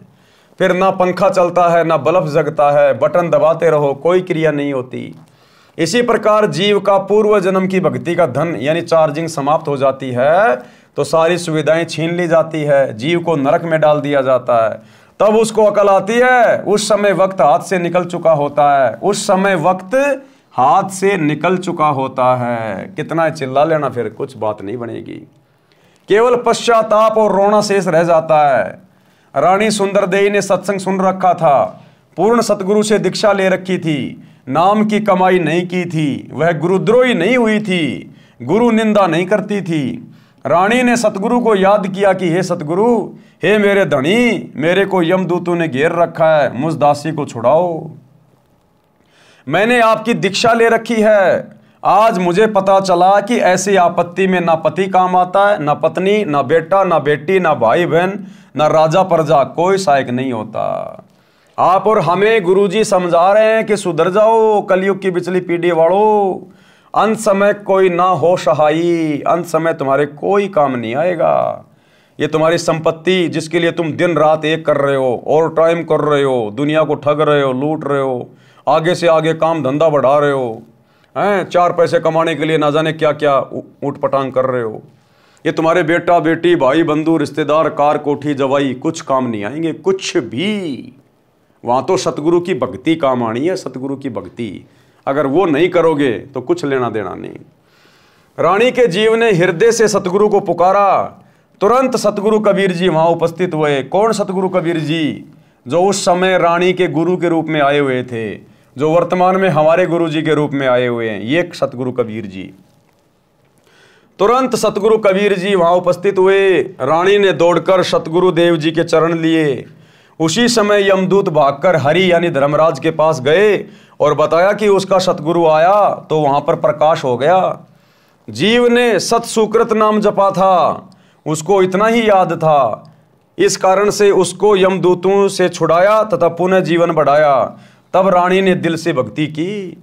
यानी सतगुरुदेव भगवान ने, इसी कबीर परमात्मा ने, जो उस समय कबीर नाम से आए हुए थे, उस रानी सुंदरदेई के गुरुजी के रूप में थे, जो वर्तमान में हमारे गुरुदेव के रूप में हैं। इस परमेश्वर ने उस अपनी आत्मा को, रानी सुंदरदेई को यम के दूतों से छुड़वाया और उसके जीव को वापस उसके शरीर में डाला और कुछ समय उसको और दिया भक्ति के लिए। फिर रानी को दृढ़ विश्वास हो गया। उसके बाद जितना समय उसको सतगुरुदेव जी की तरफ से मिला था, पूरा समय उसने नाम सुमरण में लगाया, क्योंकि वो हकीकत से परिचित हो गई कि भैया ये राजपाट, बेटा बेटी, नौकर चाकर, खाना पीना कुछ काम नहीं आने वाला। यहाँ तो अपनी माला लेके परमात्मा जप ले, थोड़ा समय है। वो यम के दूत उसको 24 घंटे दिखाई देने लगे। फिर तो आप और हमें इन कथाओं के माध्यम से दिखाई देने चाहिए। हमारा मन बकवाद से दूर हटे, हमारा मन बकवादों से दूर हटे इन कथाओं को सुनकर, क्योंकि ये सत्य कथा हैं। सतगुरु अपनी कथाओं में झूठ का समावेश नहीं करता। तब रानी ने दिल से भक्ति की। फिर सतगुरु कबीर जी ने पुनः सतनाम सारनाम दिया, उसकी कमाई की। संसार असार दिखाई देने लगा, राज धन परिवार पराया दिखाई दे रहा था। जाने का समय निकट लग रहा था। इस कारण से रानी ने तन मन धन सतगुरु चरणों में समर्पित करके भक्ति की तो सतलोक में गई। वहां परमेश्वर सत्य पुरुष ने रानी के जीव के सामने ही अपने दूसरे रूप सतगुरु से प्रसन्न किया। वहां क्या किया? सतगुरु ने अपने ही दूसरे रूप में, जो वहां पर सतलोक में बैठे हुए थे सिंहासन पर, उस सिंहासन पर बैठे हुए कबीर परमात्मा ने अपने ही दूसरे रूप से बात की। कौन से रूप से? जो सतगुरु रूप में रानी को नीचे से ऊपर लेकर गए थे। अर्थात सतगुरु और परमात्मा दोनों एक ही हैं। क्या कह रहे हैं? देखो, वहां परमेश्वर यानी सत्य पुरुष ने रानी के जीव के सामने अपने ही दूसरे रूप सतगुरु से प्रसन्न किया। यानी गुरुदेव हमें विश्वास दिलाना चाह रहे हैं कि तुम्हारा गुरु स्वयं सत्य पुरुष है, अपने एक रूप में सतलोक के सिंहासन पे बैठा है, जो दूसरे सतगुरु रूप में तुम्हें यहां से लेने आया है, काल के जाल से छुड़ाने आया है। गुरु और गोविंद दो नहीं भाई, जब तक दो समझोगे दो जग में जाई। वहां परमेश्वर सत्य पुरुष ने रानी के जीव के सामने अपने ही दूसरे रूप सतगुरु से प्रसन्न किया कि हे कड़ीहार यानी तारणहार, मेरे जीव को यमदूतों ने कैसे रोक लिया। सतगुरु रूप में कबीर जी ने कहा कि हे परमेश्वर, इसने दीक्षा लेकर भक्ति नहीं की, दीक्षा लेकर भक्ति नहीं की, इस कारण से इसको यमदूतों ने घेर लिया था, मैंने छुड़वाया। परमेश्वर कबीर जी ने जीव से कहा कि आपने भक्ति क्यों नहीं की, सतलोक में कैसे आ गई। अब डांट मारी परमात्मा ने अपने दूसरे रूप में उस जीव को कि तूने भक्ति पूरी नहीं की, तू कैसे आ गई फिर तू सतलोक में। वो और ज्यादा डर गई कि भाई यहां तो भक्ति करनी पड़ेगी। सिर नीचा करके जीव ने कहा कि पहले मुझे विश्वास नहीं था, फिर यमदूतों की यातना देखकर मुझे आपकी याद आई, आपका ज्ञान सत्य लगा, आपको पुकारा, आपने मेरी रक्षा की, फिर मेरे को वापस जीवन दिया गया, तब मैंने दिलो जान से आपकी भक्ति की। पूर्ण दीक्षा प्राप्त करके आपकी ही कृपा से, गुरु जी के सहयोग से मैं यहाँ आपके चरणों में पहुँच पाई हूँ। लेकिन हमने ये गलती नहीं करनी, हमने ये गलती नहीं करनी। यदि सतगुरु रामपाल जी खुद दूसरा रूप बनाकर अगर हमारी परीक्षा ले इस प्रकार की, तो हमने उस रानी के जीव की तरह ये गलती नहीं करनी। अपने गुरुजी के अलावा उस दूसरे रूप को महत्व नहीं देना, चाहे वो कितना ही चमके, कितना ही दमके, कितना ही सिंहासन पे बैठे। हमारे गुरुजी हमारे लिए परमात्मा है, परमेश्वर हैं। ऊपर स्पष्ट कर दिया कि रानी के जीव के सामने सतगुरु ने अपने दूसरे रूप में रानी से सवाल किया। तो यदि हमारी इस प्रकार की परीक्षा भी हो जाए, क्या कहते हैं गुरुदेव कि गुरु और गोविंद दोनों खड़े, किसके लागू पाए, बलिहारी गुरु अपना जिन गोविंद दियो बताए। और एक सत्संग में तो गुरुदेव ने स्पष्ट कर दिया कि जब तुम शरीर छोड़कर त्रिकुटी पे जाओगे तो वहां भी तुम्हारी परीक्षा होगी। वहां एक तरफ तो तुम्हारे गुरुजी खड़े हैं, सतगुरु रामपाल जी, और एक तरफ यदि वो कबीर भगवान भी आके खड़ा हो जाए, वैसे तो कोई दूसरा कबीर भगवान नहीं है कोई डाडी मूंछवाड़ा कहीं भी, लेकिन हमारी परीक्षा लेने के लिए गुरुजी मान लीजिए दूसरा रूप बना ले डाडी मूंछवाड़ा, तो कहते हैं एक तरफ तो त्रिकुटी पे तुम्हारे गुरुजी खड़े हैं और एक तरफ वो डाडी मूंछवाड़ा आके खड़ा हो जाए, तो गुरुदेव ने कहा कि आपने केवल अपने गुरुजी के चरण छूने, अपने गुरुजी को आदर सत्कार देना है। उस नकली कबीर की तरफ यदि आपने देख भी लिया, झांक भी लिया, दंडवत करना बहुत दूर की बात है, उसी समय फेल हो जाओगे। तो ये छोटा सा सत्संग गुरुदेव का हमें यही समझाएगा कि गुरु स्वयं कबीर है। चाहे लाख कबीर आके खड़े हो जाओ हमारे गुरुजी के सामने, हमने अपने गुरुजी के अलावा उनको परमात्मा की दृष्टि से देखना भी नहीं है, दंडवत भी नहीं करना है, आदर सत्कार भी नहीं करना है। सुनिए, गुरु और गोविंद दोनों खड़े हैं, वहां मान लीजिए परमात्मा दोनों रूप बना के खड़ा हो जा, एक दास का रूप और दूसरा अपना ओरिजिनल रूप। तो कहते हैं वहां भी परीक्षा होगी, किसके लागू पाए। सबसे पहले कहते बलिहारी गुरु अपना, जिन गोविंदियों मिलाए। अपने गुरुजी के ही चरणों में गिरना, वहां पर परमात्मा की तरफ अगर झांक भी लिया उधर साथ होगी तो वो रिजेक्ट करेंगे आपको, यहां भी ऐसा ही होगा।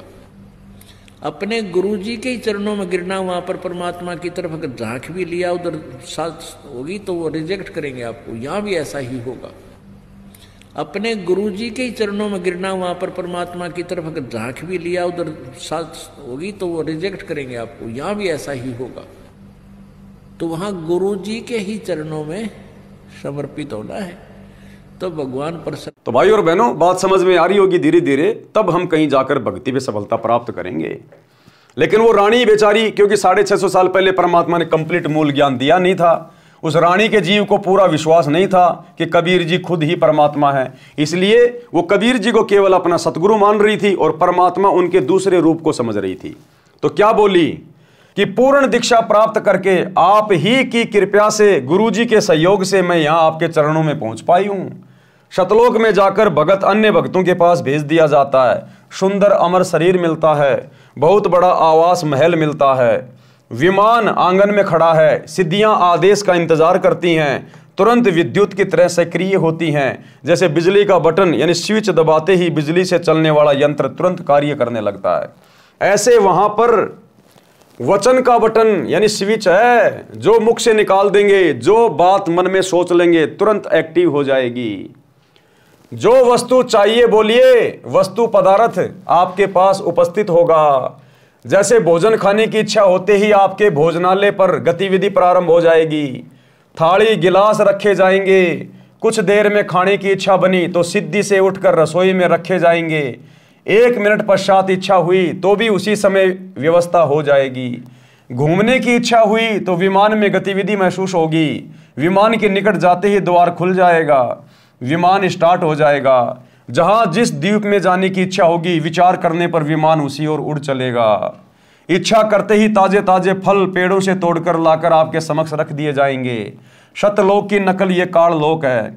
इसी तरह स्त्री पुरुष परिवार हैं। शतलोक में 2 तरह से संतानों की उत्पत्ति होती है, शबद से तथा मैथुन से। ये हमारी परीक्षा है भाई और बहनों, शबद से तथा मैथुन से। मैथुन यानी शारीरिक संभोग करने से। ये हमारी परीक्षा के लिए गुरुदेव भगवान ने इस पुस्तक में लिखा है, जानबूझ के, कि मेरे बच्चों का दिमाग सही काम कर रहा है कि नहीं कर रहा है, या खाली बस पढ़े जा रहे हैं, थोड़ा बहुत बुद्धि विवेक का इस्तेमाल करते हैं कि नहीं करते हैं। ये जगत वाले भाई बहन नहीं समझ पाएंगे अभी इसको, मैथुन क्या है, शबद सृष्टि क्या है। ये आप और हम भक्तों की परीक्षा के लिए।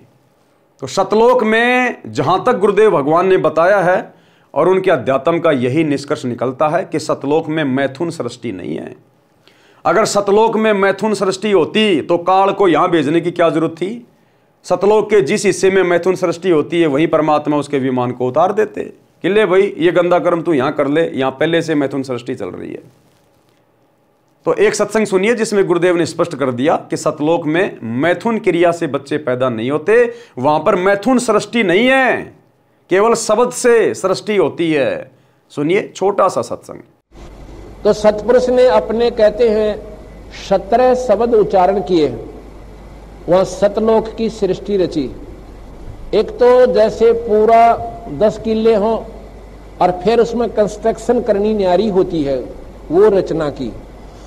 एक शब्द से उन्होंने वहां के उस सतलोक के सब द्वीप रच दिए। एक द्वीप की इतना क्षेत्र है कि ये सारे ब्रह्मांड और उस एक द्वीप के कोण में रखे जा सकते हैं। इतना बड़ा विस्तार एक द्वीप का है। तो सबसे पहले बंदी छोड़ ने एक शब्द से वहां के सभी द्वीप रच दिए और फिर 16 शब्द उच्चारण किए। शब्द से सृष्टि होती है सतलोक में, ये मैथुन सृष्टि नहीं है। और फिर 16 शब्द उच्चारण किए। शब्द से सृष्टि होती है सतलोक में, ये मैथुन सृष्टि नहीं है। और फिर 16 शब्द उच्चारण किए।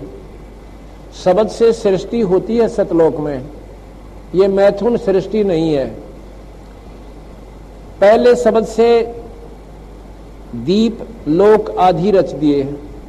दूसरे शब्द से फिर 16 शब्दों से 16 पुत्र वहां जिन्होंने वहां पर कंट्रोल करना है उस सारी सृष्टि के सतलोक की को, वो बनाए। तो भाई और बहनों, आपने सुन लिया कि सतलोक में मैथुन से सृष्टि नहीं है। और यहां गुरुदेव लिख रहे हैं कि सतलोक में शब्द से तथा मैथुन से सृष्टि होती है। इसका मतलब हमारी परीक्षा के लिए गुरुदेव भगवान ने जानबूझकर यह पॉइंट लिखा है। वह हंस पर निर्भर करता है। वचन से संतान उत्पत्ति वाला क्षेत्र सत्य पुरुष के सिंहासन के चारों ओर है। नर नारी से परिवार वाला क्षेत्र उसके बाद में है। वचन से संतान उत्पन्न करने वाले केवल नर ही उत्पन्न करते हैं। सतलोक में वृद्ध अवस्था नहीं है। नर नारी वाले क्षेत्र में लड़के तथा लड़कियां दोनों उत्पन्न करते हैं, विवाह करते हैं। केवल वचन से जो बच्चे उत्पन्न होते हैं वे काल लोक से मुक्त होकर गए जीव जन्म लेते हैं, फिर कभी नहीं मरते न वृद्ध होते हैं। जो सतलोक में मुक्त होकर जाते हैं उनको सर्वप्रथम सत्य पुरुष जी के दर्शन कराए जाते हैं। उस समय उसका वही स्वरूप रहता है जैसा पृथ्वी से आता है, परंतु वृद्ध नीचे से गया तो वहां सत्य पुरुष के सामने उसी अवस्था व स्वरूप में जाता है। उसका प्रकाश 16 सूर्यों के प्रकाश जितना हो जाता है। उसके पश्चात उसको उस स्थान पर भेज दिया जाता है जो सबसे भिन्न है। वहां जाते ही उसका स्वरूप तो वैसा ही रहता है, लेकिन उसके शरीर का प्रकाश 16 सूर्यों जितना हो जाता है।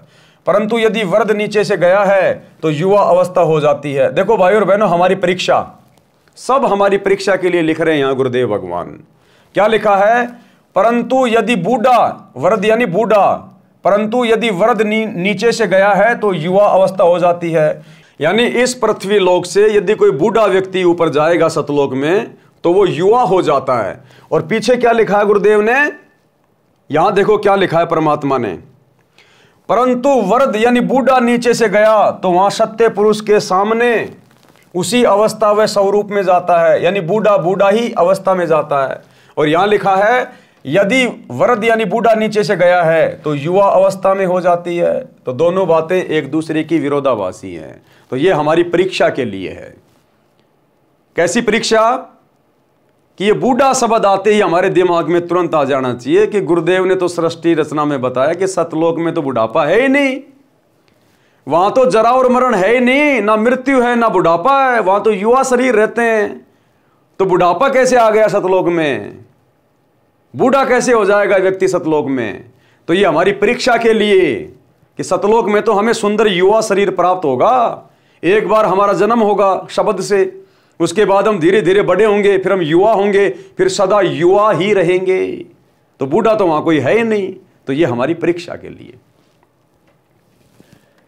परंतु यदि बूढ़ा नीचे से गया है तो युवा अवस्था हो जाती है। जवान है तो जवान ही रहता है, बालक है तो बालक ही रहता है।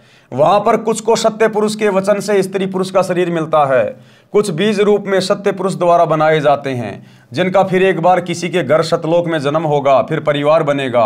उस स्थान पर वे हंस एक बार जन्म लेंगे जो काल लोक तथा अक्षर लोक से मुक्त होकर जाते हैं। एकांत स्थान पर रखे जाते हैं, वे दोनों क्षेत्रों में जन्म लेते हैं।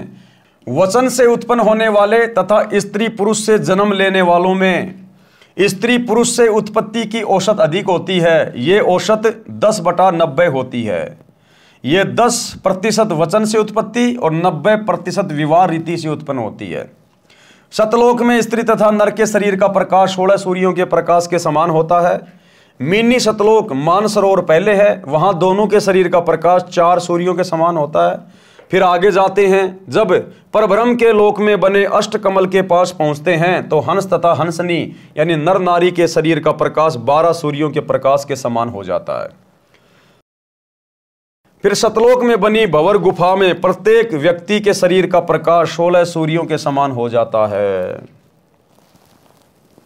प्रमाण कबीर सागर अध्याय मोहम्मद बोध पृष्ठ 20, 21 तथा 22 पर 10 मुकामी रेखता। 10 मुकामी रेखता। पृष्ठ 21 से कुछ अंश लिखता हूं। भया आनंद फंद सब छोड़िया पहुंचा जहां सतलोक मेरा। हंसनी नारी रूप पुण्यात्माएं हंस नर रूप पुण्यात्माएं। हंसनी हंस सब गाय बजाए के साजी के कलश मोहे लेन आए। यानी धर्मदास जी कह रहे हैं कि जब मुझे कबीर परमात्मा मेरे सतगुरु सतलोक में लेकर गए तो वहां पर सतलोक के हंस और हंसनी गाजे बाजे के साथ मेरा स्वागत करके अपने साथ ले जाने लगे। हंसनी हंस सब गाय बजाए के साज के कलश मोहे लेन आए। युगन युगन के बिछुड़े मिले तुम आए के प्रेम करी अंग से अंग लगाए। पुरुष दरस जब दीन्या हंस को तपत बहु जन्म की तब नशाए। पलट कर रूप जब एक सा कीन्या मानो तब भानु षोडश उगाए। पहुप के दीप भोजन करे शब्द की दे सब हंस पाई। पुष्प का सेहरा हंस और हंसनी सच्चिदानंद सिर छत्र छाए।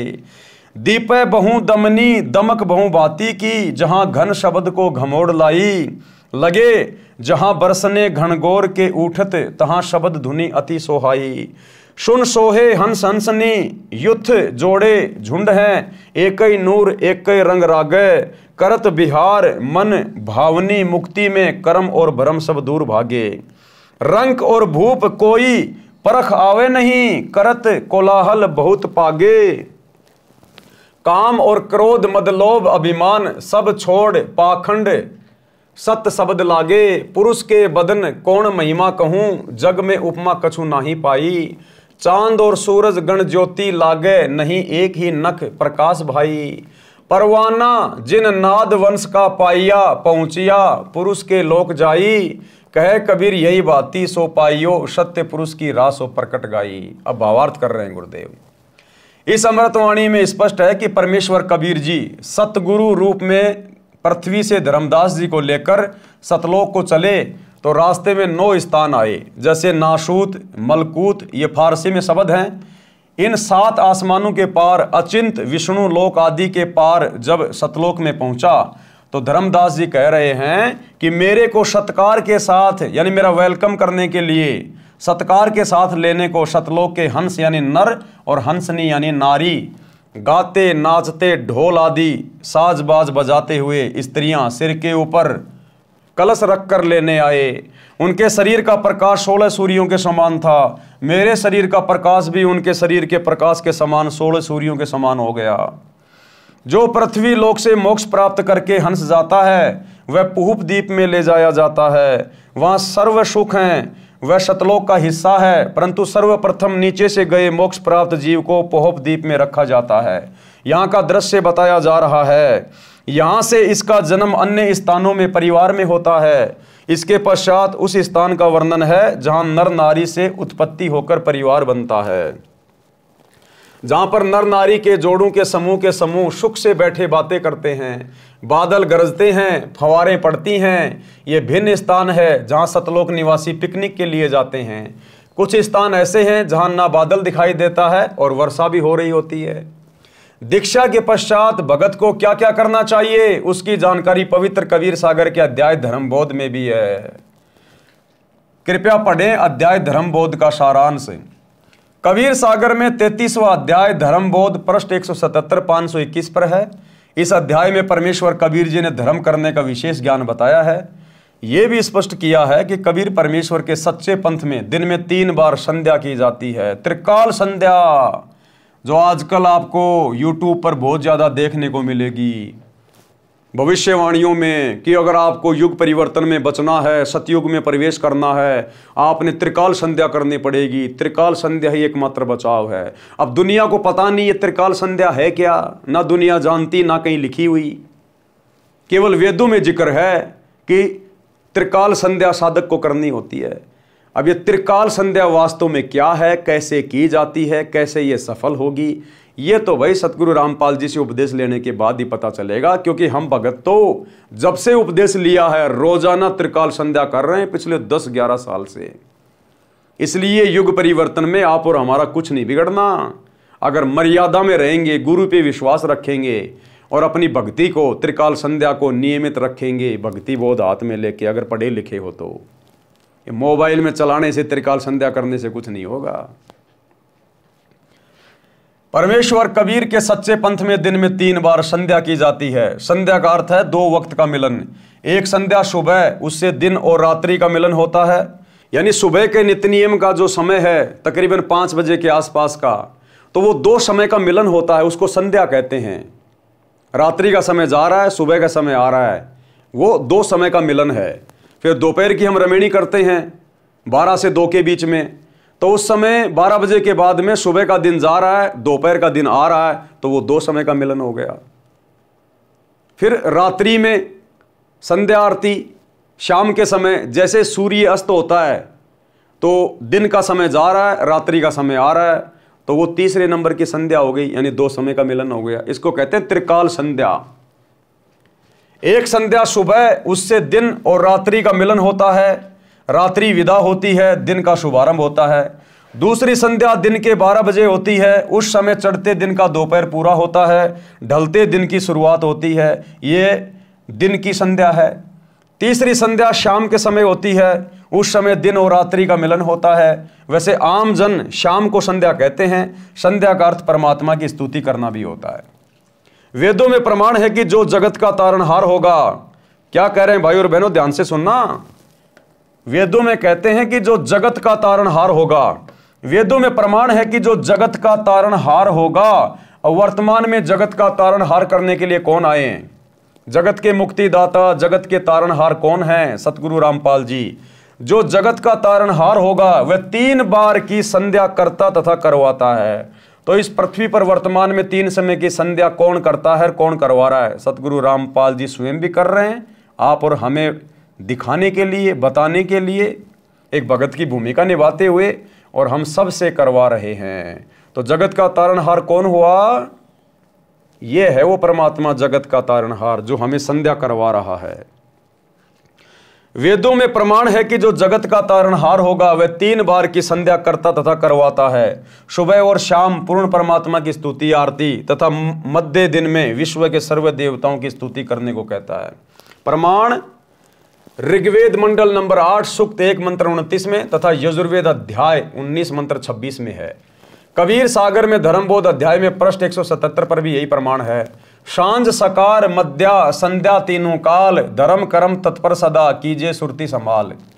भावार्थ, भगत जनों को चाहिए कि तीनों काल यानी तीनों समय की संध्या करे। सांझ यानी शाम को, साकार यानी सुबह तथा मध्याह्न यानी दोपहर, दिन के मध्य में संध्या करते समय स्तुति यानी ध्यान आरती में बोली गई वाणी में रहे और धर्म के कार्य में सदा तैयार रहे, आलस ना करे। धर्म बोध पृष्ठ 178 1522 पर कबीर कोटिन कंटक घेरी जो नित्य क्रिया निज कीन। चाहे भगत पे लाखों संकट क्यों ना आ जाएं, लेकिन अपने गुरु के द्वारा बताई गई तीनों समय की आरती, नाम का सुमरण, सत्संग सुनना, अपने 500 यज्ञ कभी भी नहीं छोड़ने चाहिए। कबीर कोटिक संकट घेरे जो नित्य क्रिया निज कीन, सुमिरन भजन एकांत में मन चंचल गए लीन। यानी कुछ समय एकांत में बैठकर प्रभु के नाम का सुमरण करना चाहिए। ये खाते पीते, उठते बैठते, नहाते धोते, ये तो केवल भक्ति की शुरुआत के लिए है। जब आपको शतनाम मिल जाए उसके बाद आपने घंटा आध घंटा जैसा भी आपको समय मिले आपने अभ्यास करना है। शांति से बैठकर सुरती नृत्य मन और पवन से आपने सुमरण करना होगा, तब जाके बात बनेगी। ये खाते पीते करते रहने से बात नहीं बनेगी। क्या कह रहे हैं परमात्मा?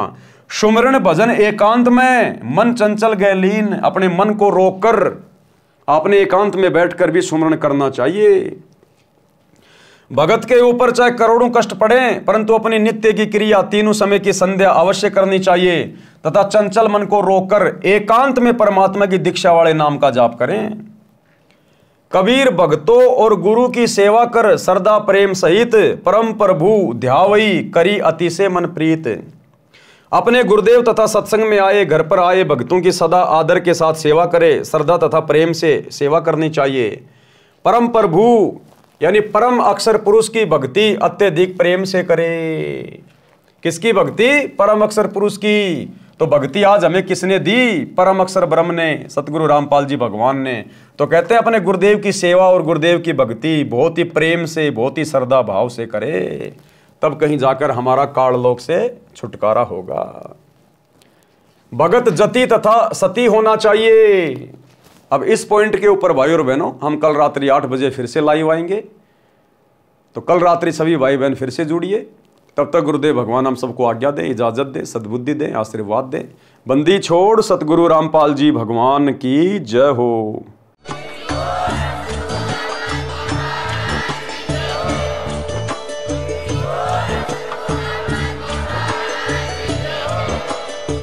भाई जो गुरु बचन पे डट गे, कट गे फंद 84 के, कट गे फंद 84 के, कट गे फंद 84 के।